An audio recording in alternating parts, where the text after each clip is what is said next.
I am Manisha Mishra, the Program Director at Alabama Possible, and would like to first acknowledge all our board members of Alabama Possible for supporting and understanding the importance of the work that we do. This work would also not be possible without the strong team at Alabama Possible, and everyone is here right now. I would like to acknowledge Christy Nix-Morer. She's the Development Director, May Whiting, the Data and Research Manager, Chris McCauley, Consultant, Keela Lawrence, College Peer Transition Advisor, and Brittany George, Intern.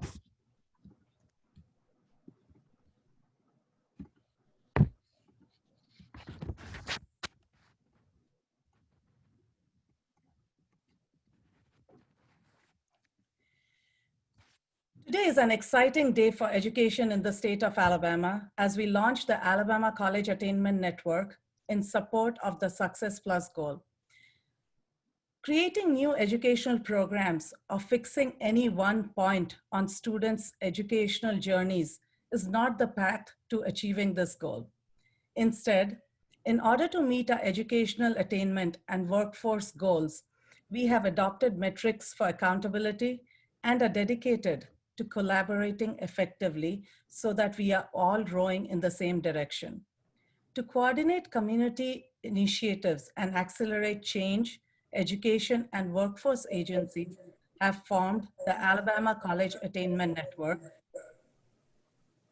a public-private partnership. With the formation of the Alabama College Attainment Network, Alabama joins more than 20 other states with networks that strengthen the linkages between K-12, post-secondary education, and employers. Before we begin, we would like to acknowledge our sponsors for their support. We will be following the agenda as published.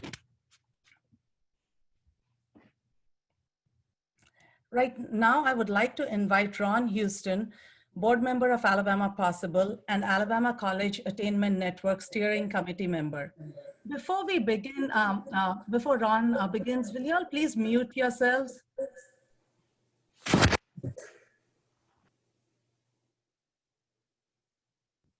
All yours, Ron. All right. Thanks so much, everybody. Well, thanks so much for taking the time with us this morning.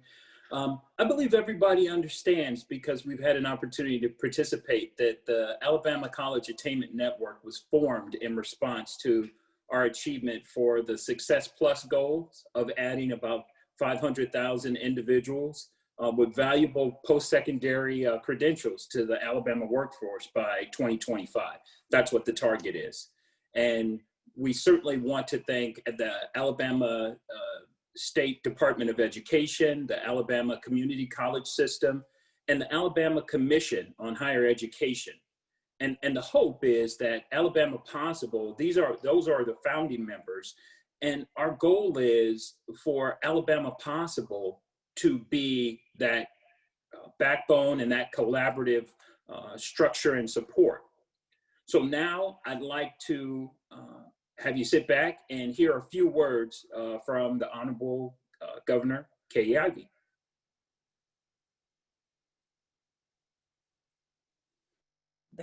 Only 45% of Alabamians have a post-secondary credential, while the projected demand in 2025 is 51%, according to the Alabama Workforce Council.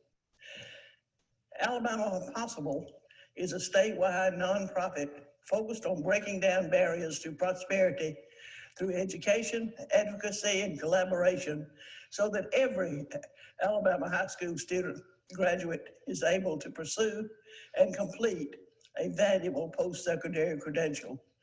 For the last 3 years, Alabama has rallied behind the Strong Start, Strong Finish program, which works to integrate the state's early childhood education, K-12 education, and workforce development efforts into a seamless educational journey for all Alabamians. A key element of Strong Start, Strong Finish is our Success Plus initiative to add 500,000 skilled workers to Alabama's workforce by 2025. The Alabama College Attainment Network will coordinate community initiatives and accelerate change to help us reach the Success Plus attainment goal by 2025. We invite you to play a significant role in making this a success. If you're a college access and success provider, please join the Alabama College Attainment Network. Together, we can add 500,000 skilled individuals to Alabama's workforce by 2025. Together, we can ensure Alabamians' future prosperity.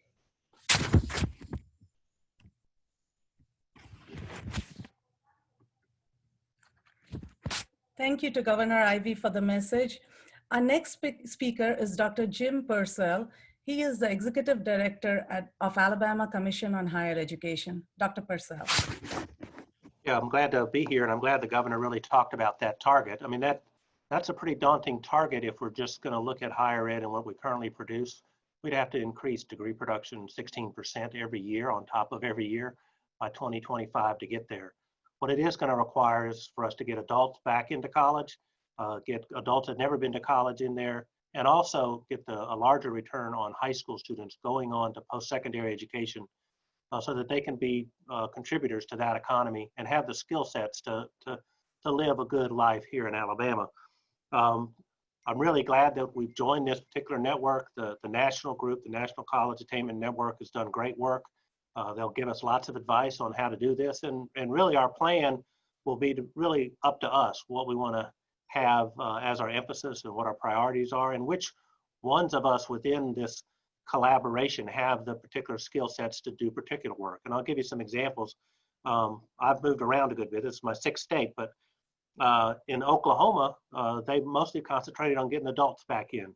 So they spent a lot of resources getting the institutions to develop some general degrees, a lot of battling back and forth between institutions about what they would accept and not accept, and produce a network where students could come back to college at a part-time basis, offer courses over an 8-week period of time, and share those credits to the institution that would be best for that institution, for that student. So that's one approach. There are others that really emphasize on making sure that we reduce summer melt. That's the number of students who say, hey, I want to go to college in March, April, and May, and then by the fall, they don't show up. And sometimes those students really actually have the skill sets to do well in college, but we're not able to get them on into an institution. The other one a lot of states have tried to do, or communities specifically, is talk about support for students. And I'll give you two examples. One is one in Arkansas, where El Dorado, which is one of these places way out in the country that you wouldn't think had a whole lot going for itself. Well, a local guy got into some money and he gave $30 million to his local school district to give free scholarships for everybody to go to college for free that graduated from that high school. That made a big difference in that community. It generated interest in people wanting to live there. Property values went up. So it wasn't just a benefit for the people who had a chance to the American dream, but it really rekindled the support and camaraderie within a community. And then I'll mention too that it's all kind of groups that I think could help us with this. Arkansas also had in each of their counties a scholarship program for single mothers. So every county in Arkansas actually had a group of ladies who had often been single mothers themselves, had become successful, and would develop a mechanism where they would support other single mothers who were just starting out, help them get the education and skill set so that they could provide well for their family. So there's all kind of approaches that we can do to optimize the success here. I'm very, very confident that Alabama Possible will definitely be the entity that can help coordinate it. And we've certainly got many good foundations like the Mobile Foundation and others that have done great work already. So I'm excited about this opportunity, and ACE is here to help.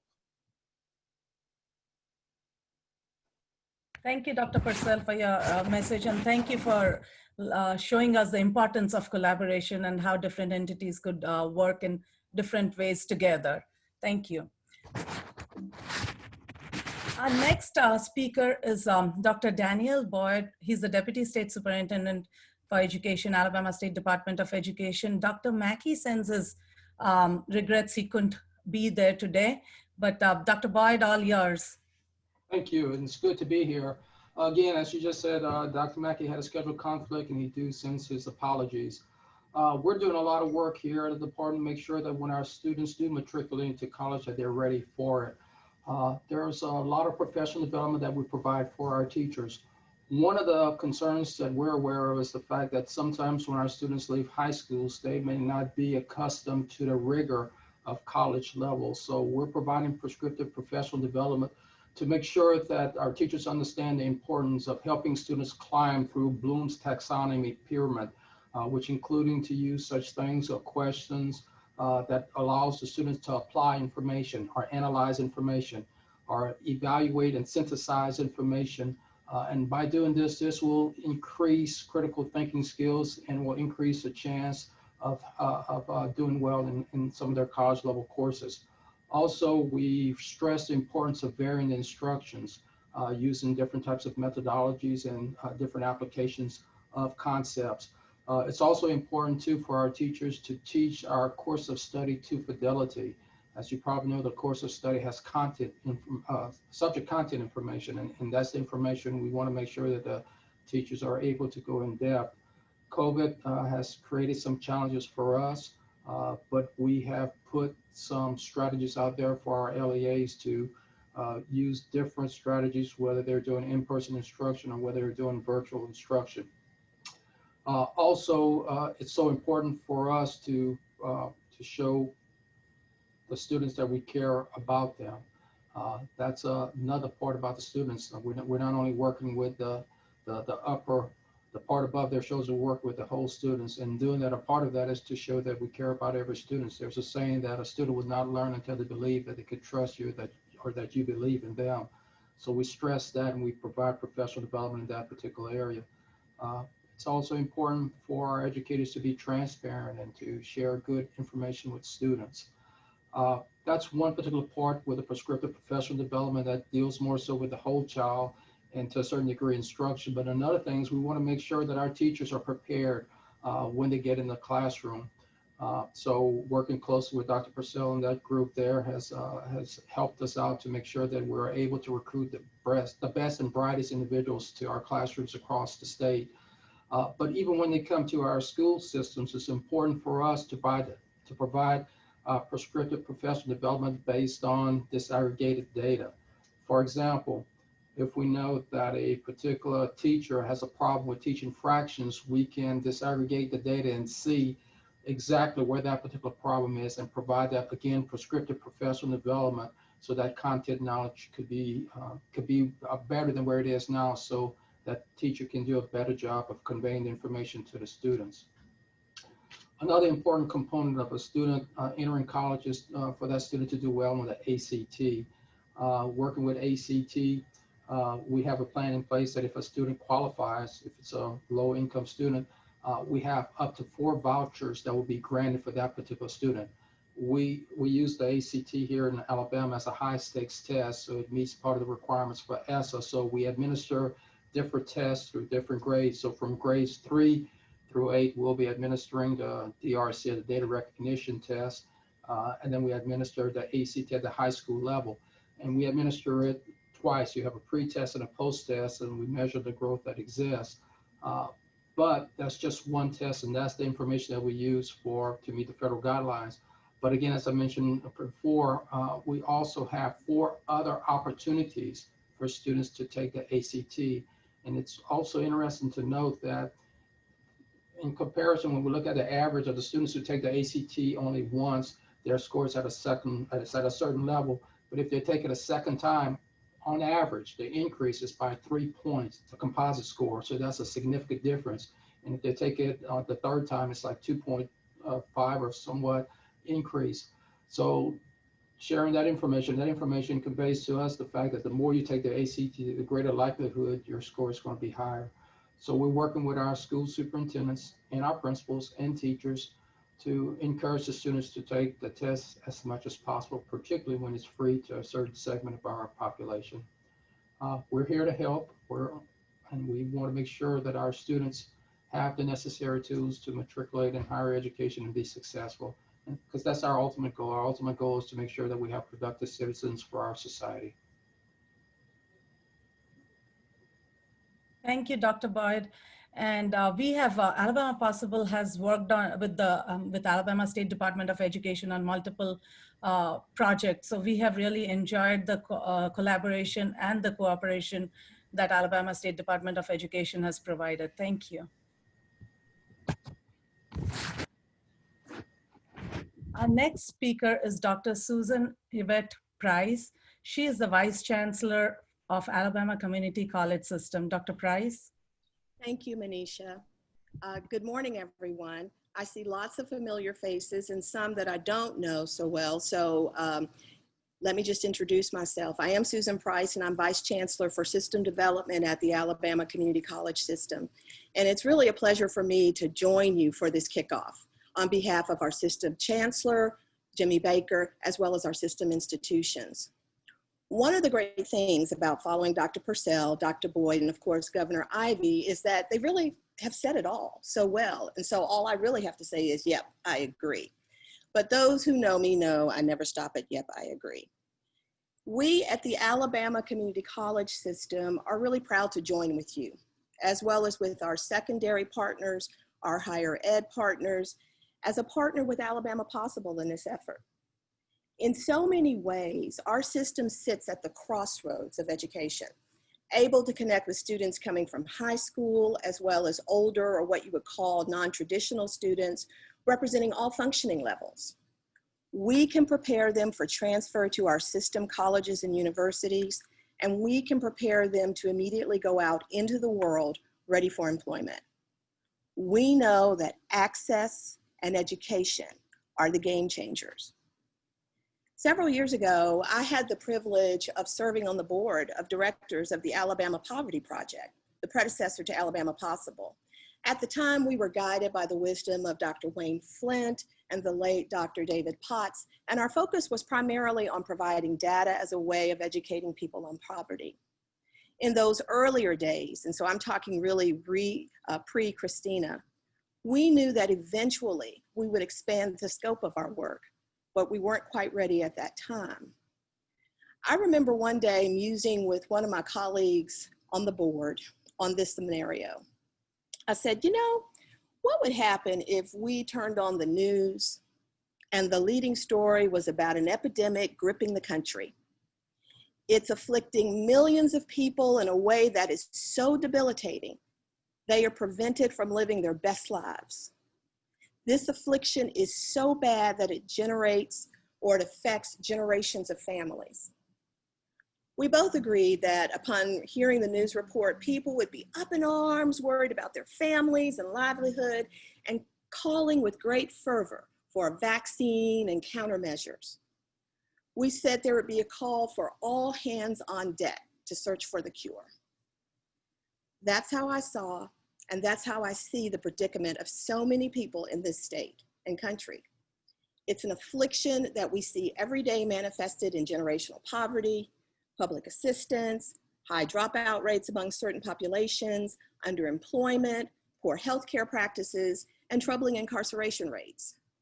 The truth is, this epidemic has been with us for a long time.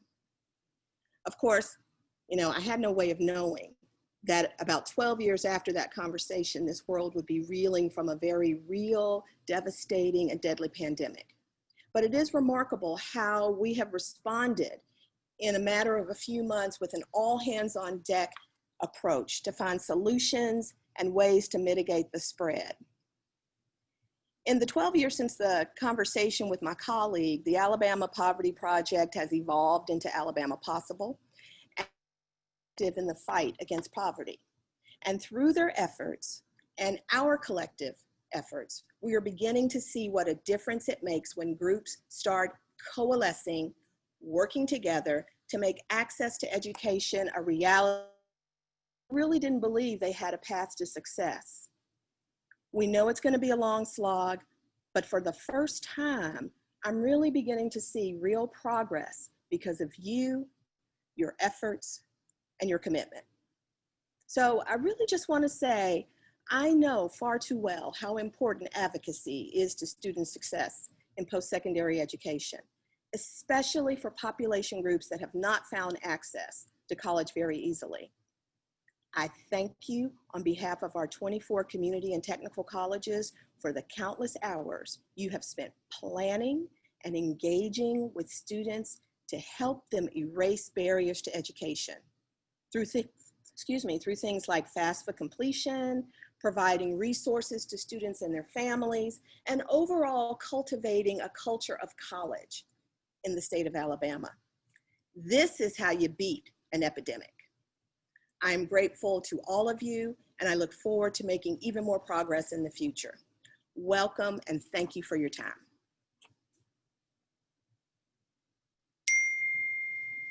Thank you, Dr. Price.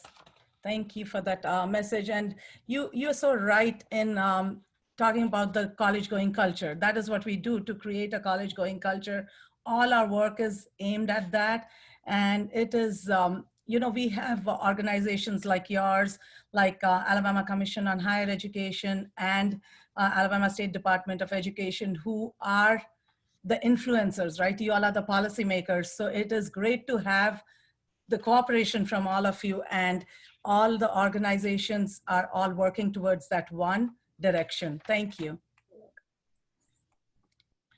Before we move on to our next session, I wanted to share with you that Alabama Commission on Higher Education has invited Alabama College Attainment Network to collaborate for the virtual enrollment summit.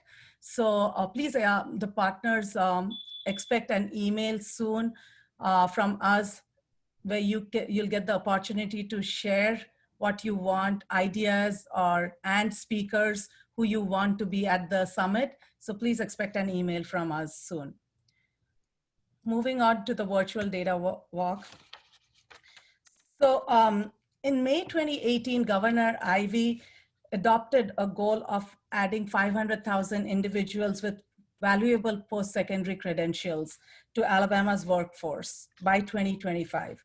This goal and accompanying strategic plan, dubbed as Success Plus,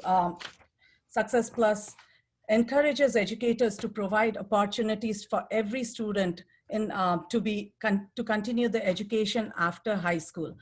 And the post-secondary attainment is very essential for them to be qualified, the kind of workforce that Alabama is looking at. In order to accomplish this goal, Alabama must overcome its gaping racial disparities in attainment. Census data reveals that 47% of whites have valuable post-secondary credentials, while only 33% of African Americans and 24% of Latinos do. These statistics are particularly distressing given that post-secondary education is increasingly the only route to upward mobility. Pew Charitable Trust's research reveals that the lowest income Americans who obtain a college degree are 5 times more likely than their peers to escape poverty. As Governor Ivey had shared at the beginning of her message, currently we have 45% of Alabamians with post-secondary education. And in order to achieve the Success Plus goal, we need to ensure that 51% of Alabamians achieve post-secondary credentials by 2025. The network's strategies will revolve around this goal. So FAFSA completion. First, according to National College Attainment Network, ACAN, FAFSA completion is strongly associated with post-secondary enrollment. 90% of high school seniors who complete FAFSA attend college directly from high school, compared to just 55% of FAFSA non-completers. Second, research has found that every additional $1,000 in grant aid per student increases post-secondary persistence rates by 4 percentage points. So it is crucial that we collaborate on ensuring FAFSA completion statewide, being that it is the first step toward post-secondary enrollment. And these numbers are FAFSA completion for the past 3 years.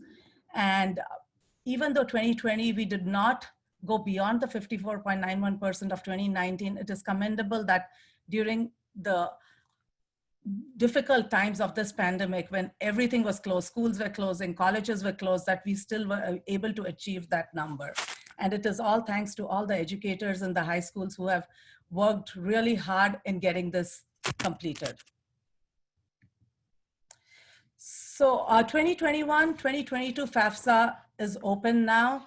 So any organization or any high school educators who are working towards getting their high school seniors complete the FAFSA, now is the time. If you want additional resources, you can also visit alabamagoestocollege.org, where we have resources for FAFSA completion, that's Cash for College.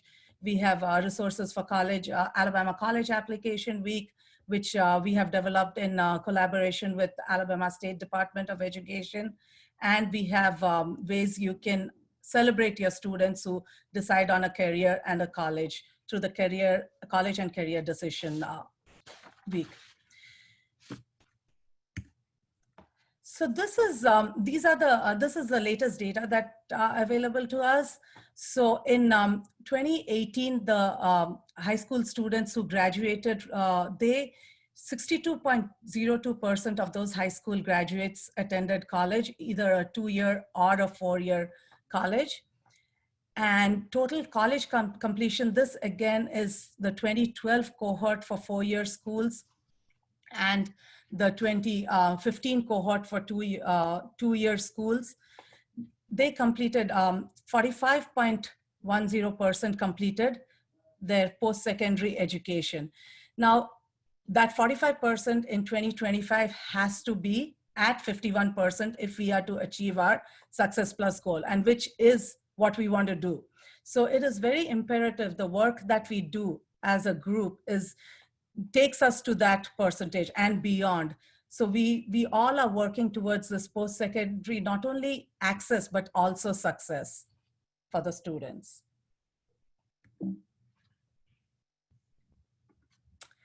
At this point, I would like to invite our board chair, Virginia Patterson. Virginia.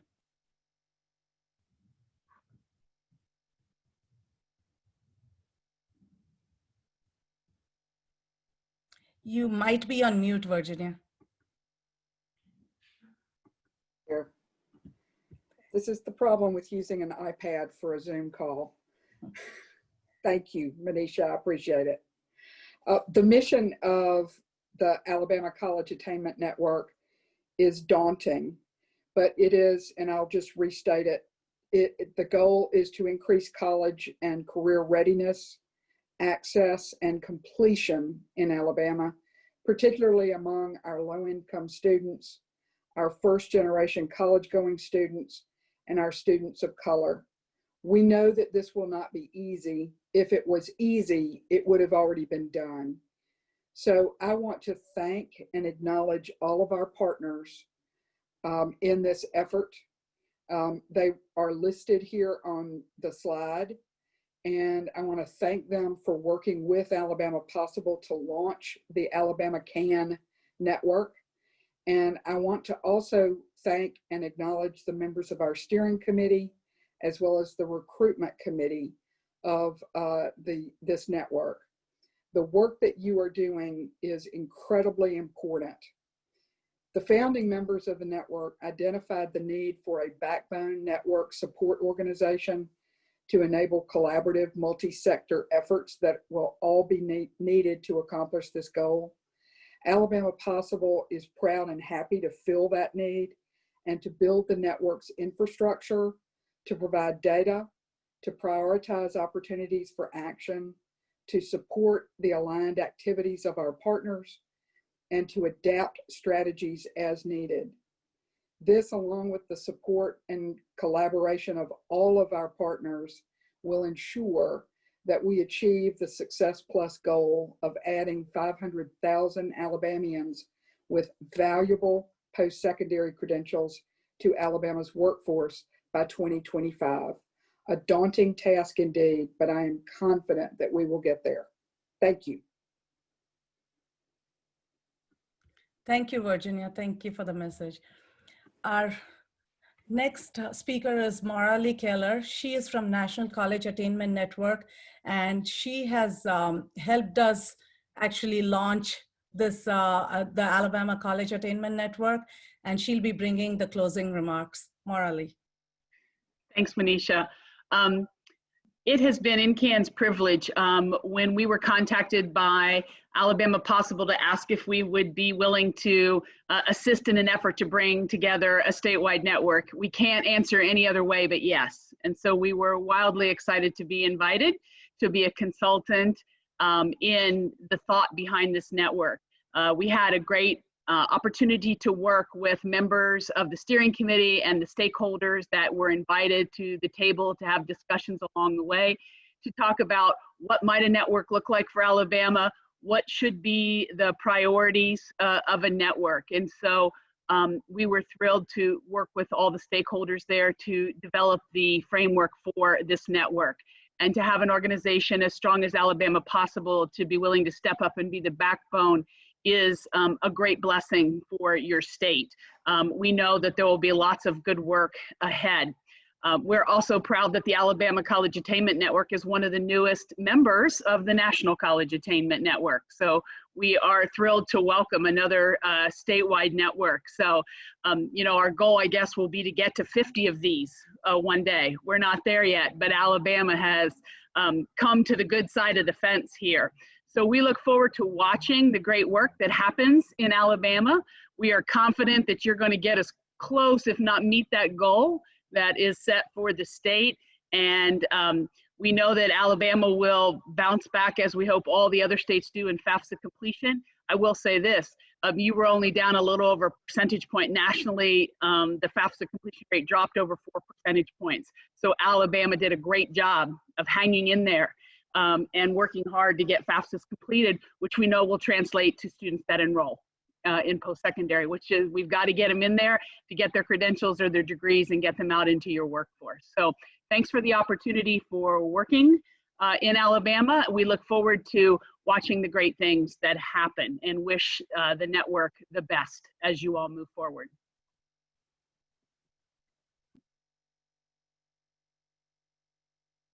Thank you everyone for attending this launch, and we are excited to work with all of you, and together we can make this happen. Thank you.